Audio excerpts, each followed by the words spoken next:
Hello, Professor Duker. Could you please introduce yourself? Yes, my name is Adam Asher Duker, and I am the Abdul Hadi H. Taher Chair of Comparative Religions at the American University at Cairo. And I also am an assistant professor, tenure track in the history department. I specialize in early modern European religious history, and I also am the head of AUC's Comparative Religions program. Okay. Professor, what brought you to Egypt? One would think that a man of your education would have lots of offers abroad, so why come to here in Egypt?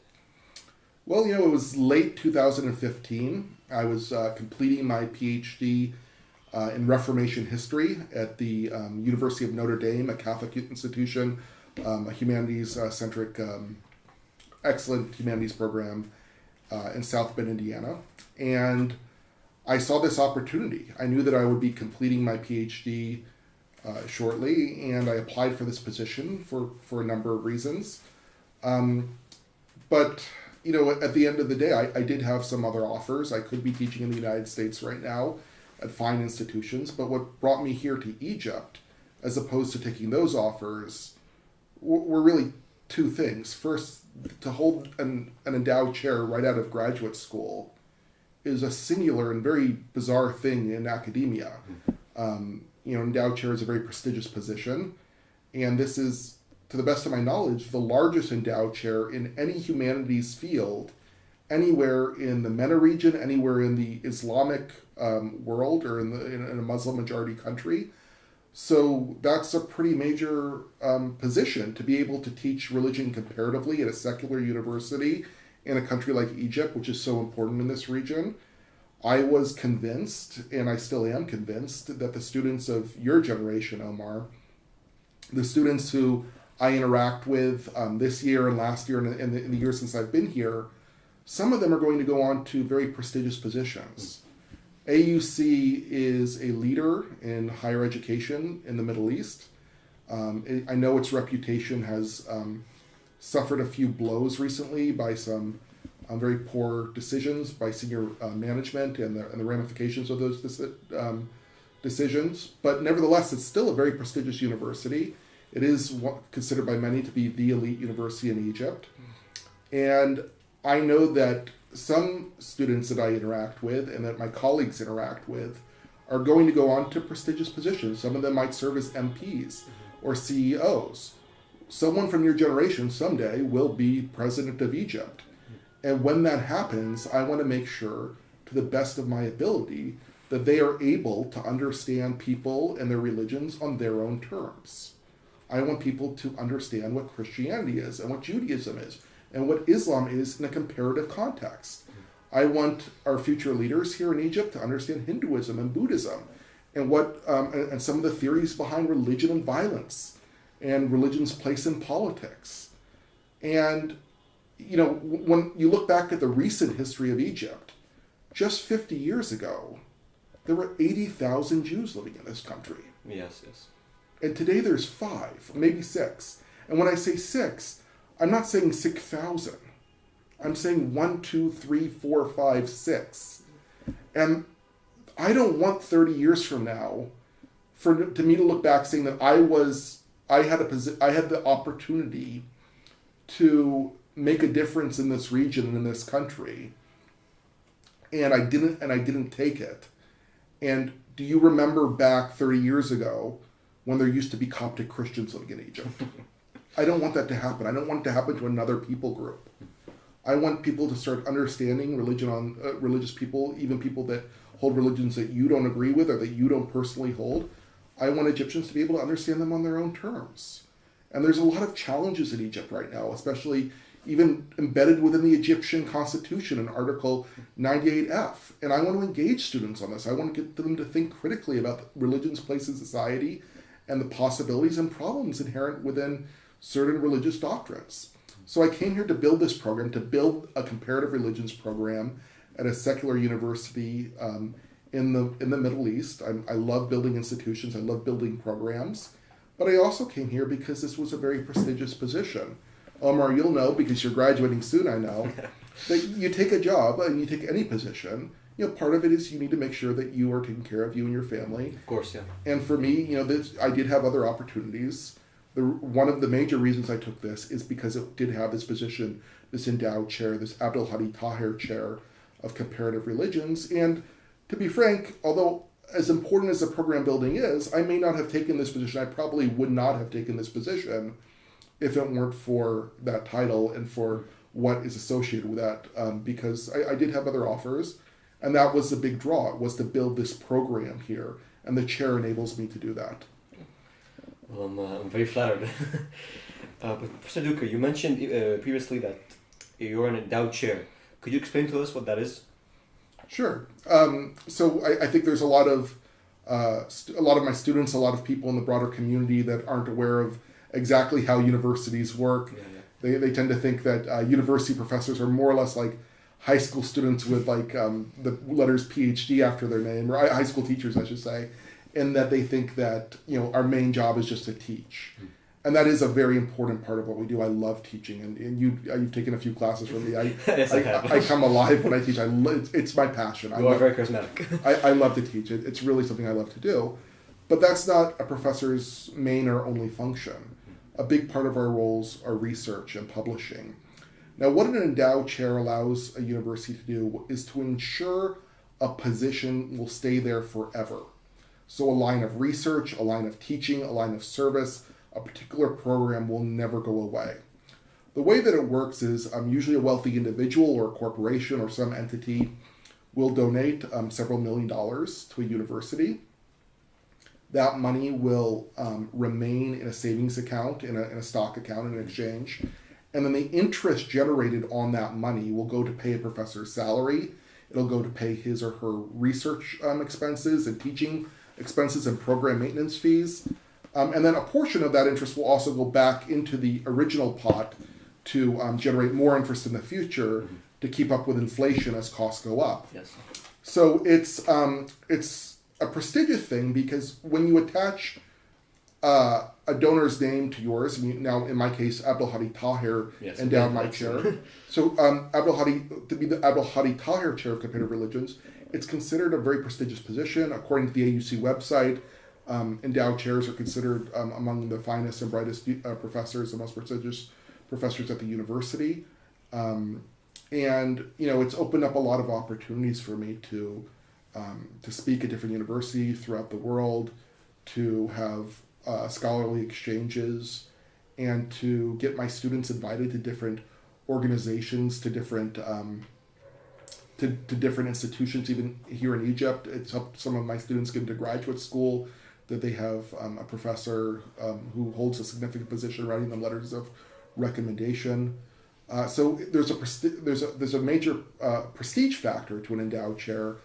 But in addition to that benefit, which I as a holder of this endowed chair receive, the main thing, and I think the essential thing that it does, is it guarantees this position will always be there. And by always, you mean how long exactly? Until the world ends, until the end of times.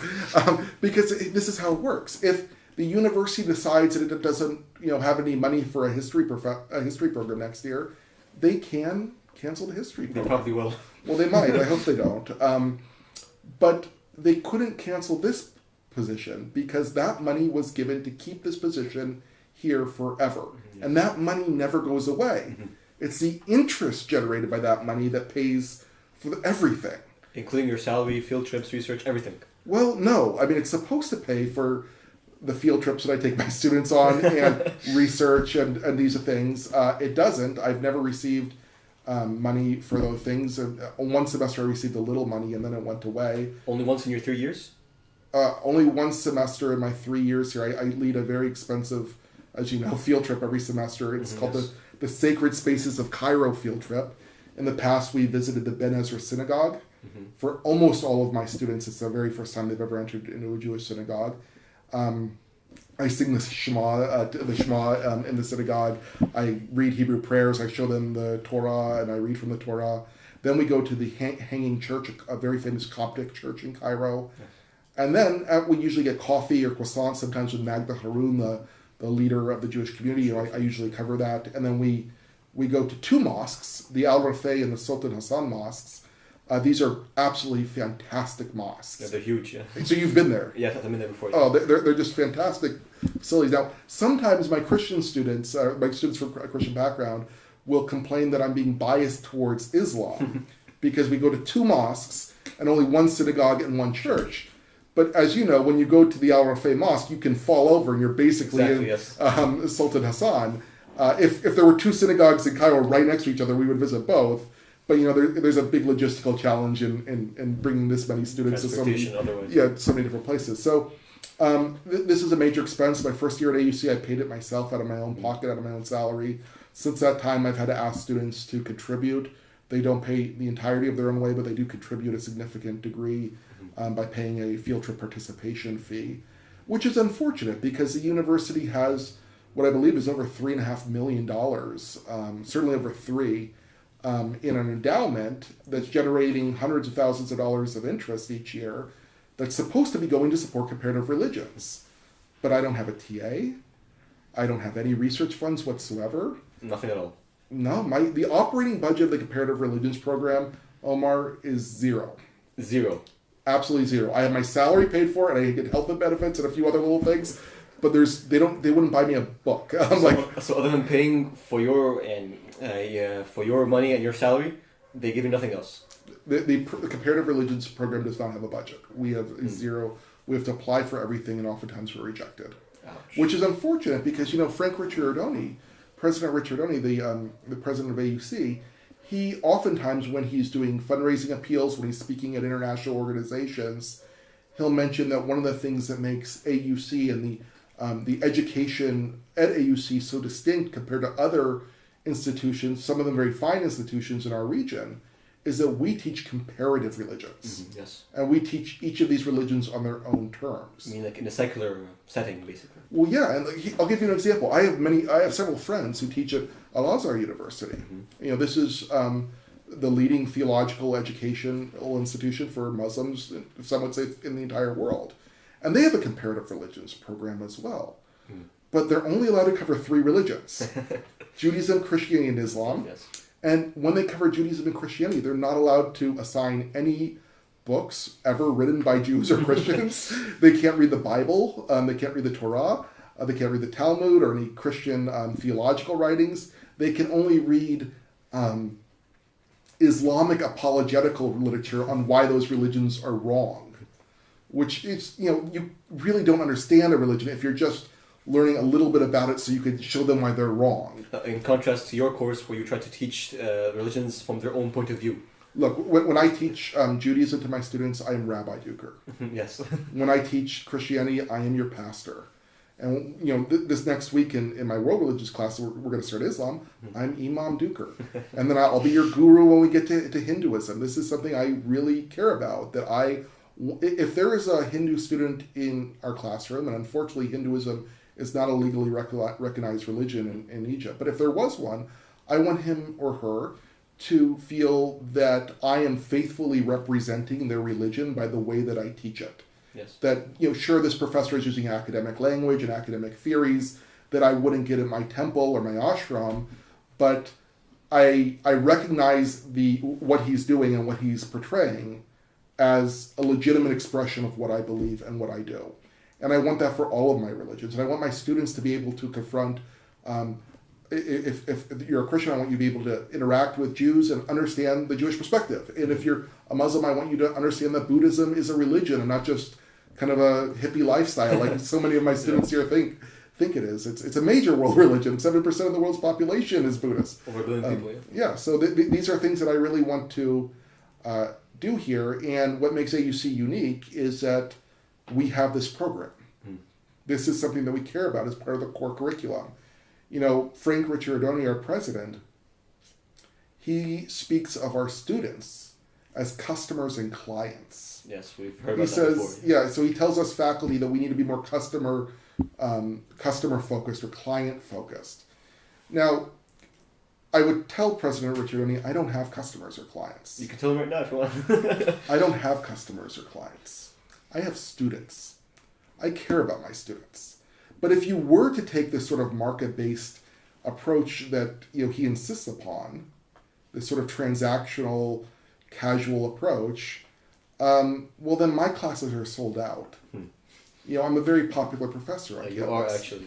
Every semester, there are students who are begging me and asking me nicely to come into the class, even though it's already full, to take an overload. Yes. And I oftentimes say yes. I love saying yes because I love my students and I love teaching here in Egypt. Now, by the way, I don't believe that my classes are sold out. I think that they're full. Yes. I don't Just to keep necessarily I don't necessarily agree with that market language. But even if one were to agree with that market language, I think there's an interesting point here. President Richard Ardoni thinks that we as faculty members are the labor at the university. That we're labor.